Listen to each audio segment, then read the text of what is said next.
Episode 114.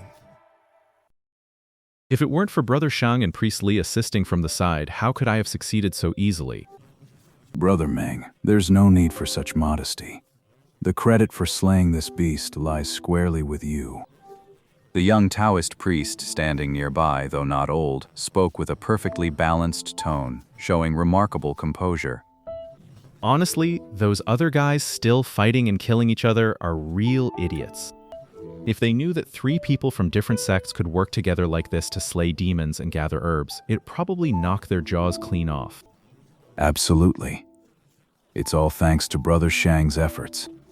If it weren't for Brother Shang's clear and thorough analysis, Brother Meng and I would probably still be fighting to the death. Oh, no. You two are both brilliant. I was just stating the obvious. There's no need for any of us to throw our lives away over something that was never going to fall into our hands in the first place. Instead of wasting time fighting each other, we could just sweep up all the rare herbs outside the central zone. And if we all work together, dealing with these demon beasts will be a piece of cake. Alright, let's get to picking these fire dragon grasses. We'll split them evenly, 1 share for each of us. With that, the giant sword sect disciple walked toward the few red plants behind the fire wolf's corpse. Shang Jili and the Taoist exchanged a knowing glance, then readily agreed and walked over. Neither of them noticed the fleeting, sinister expression that flashed across the face of the giant sword sect disciple as he turned away from them. In the southern part of the central zone, a region of endless yellow sand, a male and a female disciple of the concealing moon sect were moving about, ceaselessly stabbing the sandy ground with ice spike spells as if searching for something. Yet, after half a day, they still had nothing to show for it. Where the hell has that bitch hidden herself? Once I find her, I'm going to gouge her eyes out. The female disciple was a stunning beauty, but her words were venomous and cruel, sending a chill down the man's spine. Junior sister, let's just forget it. We're almost at the time agreed upon by the sect. If we don't leave now, we'll be late. It's all your fault, you useless waste. You couldn't even keep an eye on a little girl at the 10th layer of cultivation, letting her slip right through our fingers. If this gets out, won't it be a complete joke on the reputation of my sister and I, the twin beauties of Masked Moon? Honestly, how could the sect pair me with a useless coward like you as my cultivation partner? The woman's tirade left the male disciple flushed with embarrassment, yet powerless to respond. But for all her scolding, the female disciple checked the light in the sky and knew she couldn't afford to delay any longer. After all, delaying a major affair of the sect was no small matter, even for someone with her special status and powerful backers. But to just slink away from this place, the woman simply couldn't bring herself to do it. After a moment of hesitation, she gritted her teeth and produced a blue talisman. She looked at the talisman, then hurled it behind her and shot forward, not stopping until she was dozens of yards away before turning to look back. Seeing this, the male disciple inwardly cursed his misfortune, but he didn't dare slack off in the slightest as he hurried to follow close behind. By now, the talisman had transformed into a massive black cloud, dozens of yards across, completely blotting out the sky above. Then, the temperature in the vicinity plummeted, plunging into a bone-chilling, unnatural cold. Before long, countless enormous, glistening icicles descended from the dark clouds, falling with a slow, almost imperceptible drift. In no time at all, the small area was pierced so densely it resembled the spines on a copper cactus. After the time it takes to drink a cup of tea, the dark clouds finally began to disperse. Now, the entire sand plain was a glistening expanse. The woman's eyes widened as she scanned the glistening sand, finding no trace of anything unusual. She barked an order at the male disciple, then led the way, the two of them leaving the area in a huff. The concealing moon sect woman who had left failed to notice that, in a sandy corner littered with ice spikes, a faint crimson liquid was seeping out. It was simply too diluted, and thus escaped the female disciple's eyes. Half a quarter hour later, as the crimson stain began to spread, the yellow sand here suddenly bulged into a small, rounded mound. it grew taller and taller, more and more distinct. Finally, the mound of sand churned violently, and a woman in green robes tumbled out from within. A slender ice spike was embedded in her shoulder, blood streaming down, already staining half her body crimson. In her hand, she clutched a yellow silk handkerchief, its surface shimmering with a light that seemed anything but ordinary. The woman slowly pushed herself up. She glanced at the wound on her shoulder, her delicate brows tightly knit. She raised her other hand, lightly grasped the back half of the ice spike, gritted her teeth, and yanked it free. Blood immediately gushed from the wound. The woman let out a soft cry of pain, tears welling in her beautiful eyes. She didn't bother wiping the tear tracks from her face. Not daring to waste a second, she fumbled frantically and pulled a porcelain flower-patterned bottle from her storage pouch. She poured out some yellow medicinal powder and applied it to the wound. The bleeding stopped immediately. After finishing all that, the woman in green finally curled up, knees to her chest, and sat motionless on the sandy ground. A moment later, she buried her face in her hands and began to weep softly. After the time it takes to eat a meal, the woman finally stopped crying. She looked up at the empty, desolate sands and couldn't help but shiver. She bit her lip, struggled to her feet, and after a long moment of hesitation, finally picked a direction and stumbled toward the central zone. Her lovely face still bore faint tear tracks, yet it was also set with a stubborn expression that seemed at odds with them. It was the young woman who had sold Han Li the golden bamboo brush.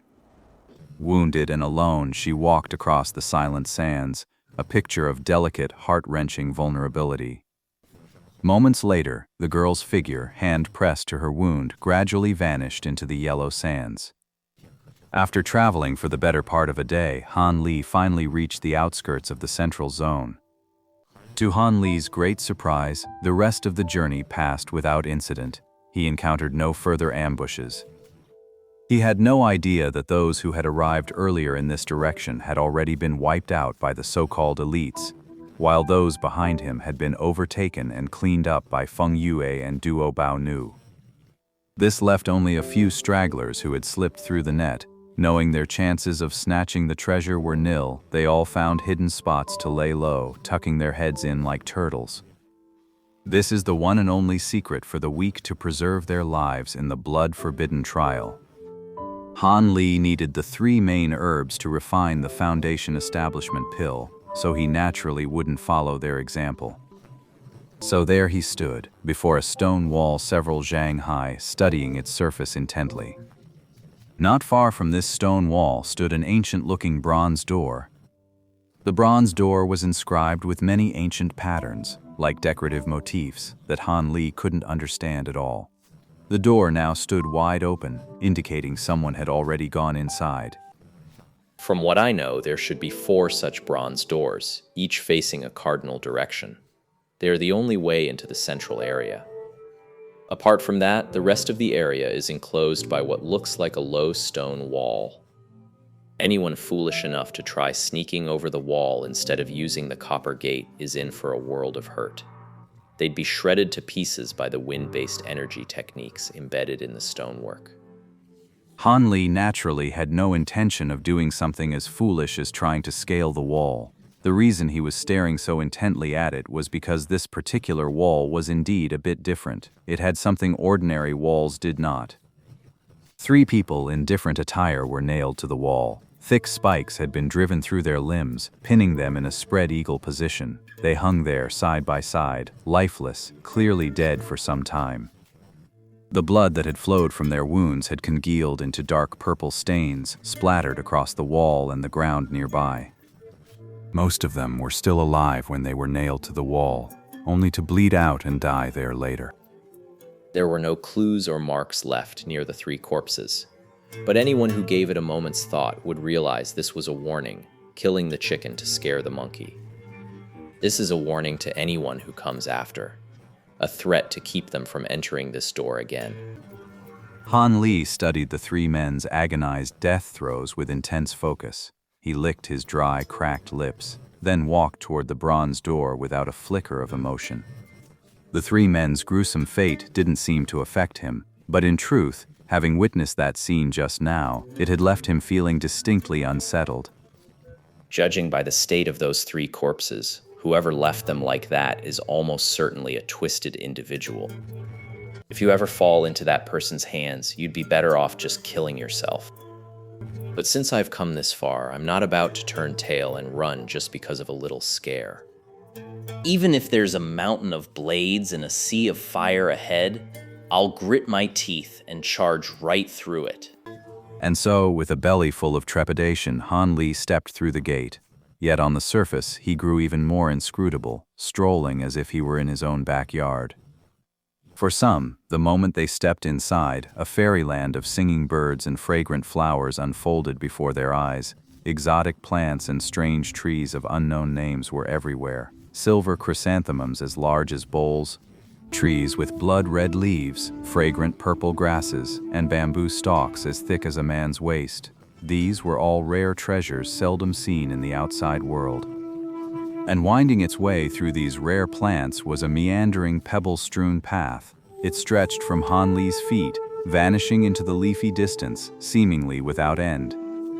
Seeing this, Han Li was momentarily stunned, but then instinctively took a deep breath.